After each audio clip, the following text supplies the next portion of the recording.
Right now, your phone is somewhere within arm's reach. You know this without checking. You feel it. That small pull in your chest, that quiet itch to glance at the screen even though nothing has buzzed. You tell yourself it's boredom. It's habit. It's just a bad modern addiction. But the real answer is far stranger. What's happening inside you right now is not new. It's millions of years old, and it has no idea it's holding a smartphone instead of a spear. Think about the last time you felt that itch. Maybe you were mid-conversation. Maybe you were trying to fall asleep. Your hand moved before your mind gave permission. That's the first clue. This isn't a choice, it's a reflex.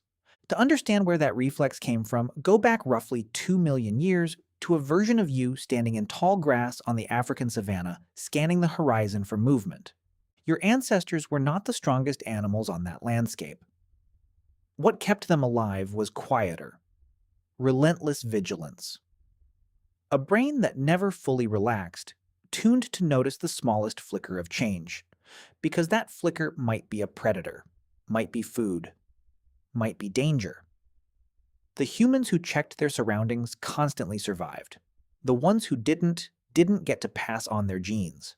This is called hypervigilance, and it isn't a flaw. It's evolution's answer to an unpredictable world.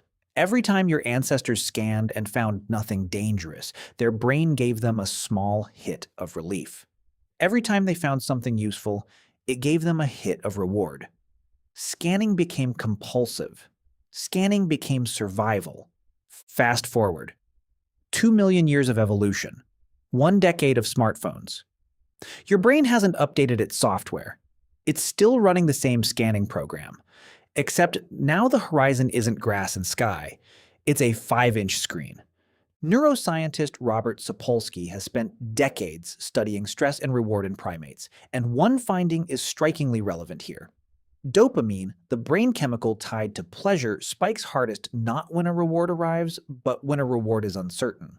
Not guaranteed, just possible. Your brain doesn't get its biggest rush from knowing something good is coming. It gets its biggest rush from not knowing. Now think about what a notification actually is. You don't know what it says until you look. That uncertainty isn't a bug in your phone's design, it is the design. Every app you use was refined by teams who understood exactly what Sapolsky's research showed. Uncertain rewards are more addictive than certain ones. This is the same mechanism behind slot machines. Psychologist B.F. Skinner demonstrated it in the 1950s with pigeons and a lever. Sometimes pressing it produced food on a random schedule. Skinner found this unpredictable pattern produced far more repeated pressing than a lever that reliably gave food every time. Predictable reward creates calm behavior. Unpredictable reward creates obsession. Your phone runs on that same schedule. So does pull to refresh. So do the 3 dots that appear when someone is typing. You are a very sophisticated pigeon in a very sophisticated box, and the lever is in your pocket. There's a second layer, and it's even older. For most of human history, survival didn't just depend on watching for predators. It depended on watching people. Anthropologist Robin Dunbar has spent his career studying why human brains grew so large compared to other primates, and his answer centers on social monitoring. Early humans lived in small, interdependent groups. Knowing who was allied with who might turn on you, wasn't gossip. It was risk management. Humans who tracked the social landscape avoided exile, avoided betrayal, avoided being left alone in a world where alone usually meant dead. So your brain built a second system, constant social monitoring. Notice what your phone delivers, message after message, like after like. It isn't just information, it's social information. Who is thinking about you? Who left you out?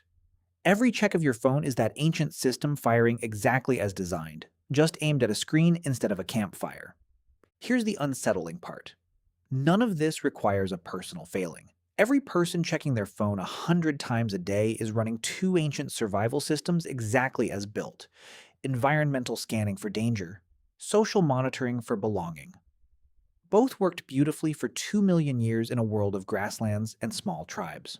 Neither was built for a world where the environment refreshes infinitely and the tribe is billions wide.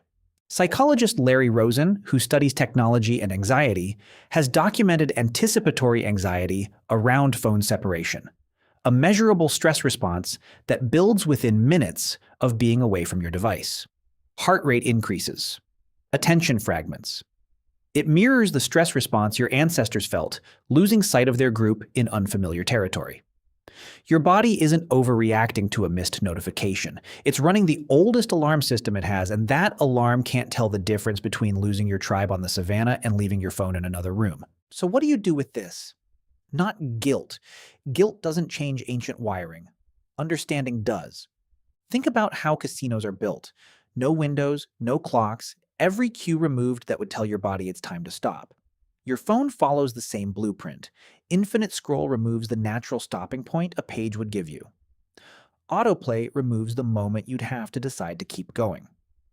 A red badge exploits a visual alarm your brain uses to flag threats, so a message from a friend gets flagged with the same urgency as movement in the grass. This is why willpower alone rarely works. You aren't fighting a bad habit. You're fighting an environment engineered with enormous financial incentive to defeat willpower specifically. Behavioral researcher Nir Eyal, who consulted with tech companies before turning to writing about persuasive design, describes what he calls hook cycles: a trigger, an action, a variable reward, and an investment that makes returning easier next time. The buzz is the trigger. The unlock is the action. The uncertain content is the reward. Your streak, your followers, your saved history, that's the investment, quietly making it harder to walk away. None of this means you're powerless. It means the fight was never fair to begin with, and knowing that changes your strategy. Here's what actually works. Check messages at set times instead of randomly, which strips away the uncertain reward that keeps you hooked.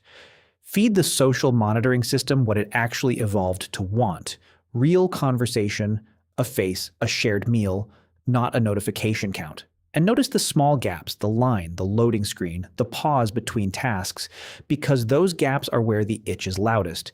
And noticing is the entire difference between a reflex and a choice. You are not broken. You are ancient hardware running in a modern casino, and the first step to walking out of it is knowing you're standing in one. So tonight, when you feel that familiar itch, that small pull toward the screen for no reason at all, pause for just a second before you reach for it. That's not boredom. That's not weakness. That's 2 million years of survival instinct, quietly scanning a horizon that no longer exists, waiting for you to remember whose alarm it's really sounding.